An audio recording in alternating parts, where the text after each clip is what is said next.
इस जन्माष्टमी पर कान्हा के लिए बना ये मावा मटकी भोग बहुत ही टेस्टी और स्पेशल मिठाई स्पेशल से कान्हा के लिए। बस एक ग्राइंडिंग जार में बादाम, काजू और कान्हा की फेवरेट मिश्री मिला देंगे। धागे वाली मिश्री मैंने यूज़ किए हैं। अब नारियल का बुरादा 4 चम्मच के करीब डाल करके इसका फाइन सा, जितना फाइन हो पॉसिबल हो, पाउडर बना लेंगे। क्योंकि हम इसे मावा के साथ मिक्स करने वाले हैं तो ये इतना फाइन होना चाहिए कि एज अ बाइंडिंग में दिक्कत ना करे। बस फिर हम अपना मावा लेंगे और इसके साथ अच्छे से मिक्स करके मटकी बनाना शुरू कर देंगे। वैसे तो कान्हा माखन के दीवाने हैं और माखन मिश्री का भोग ही लगाया जाता है ज़्यादातर, लेकिन हमारे यहाँ जन्माष्टमी पे स्पेशली मावा के पेड़े, मावे की मिठाइयाँ बनाई जाती हैं कान्हा जी के भोग के लिए। जब मैंने मम्मा से पूछा था कि ऐसा क्यों, तो मम्मा ने मुझे एक कहानी सुनाई थी। उनके बचपन के एक मित्र थे सुदामा।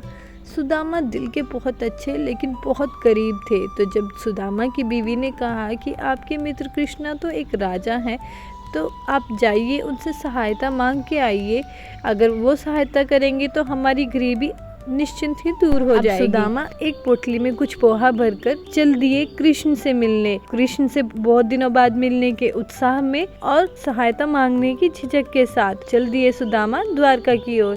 और जैसे ही कृष्णा ने सुदामा को देखा, दौड़ते गले लगा लिया, उनके पैर धोए और उन्हें सिंहासन पे बिठाया। कृष्ण जान गए थे झिझक सुदामा की, तो उन्होंने प्यार से देखा और बोला, सुदामा ये मेरे लिए लाए हो।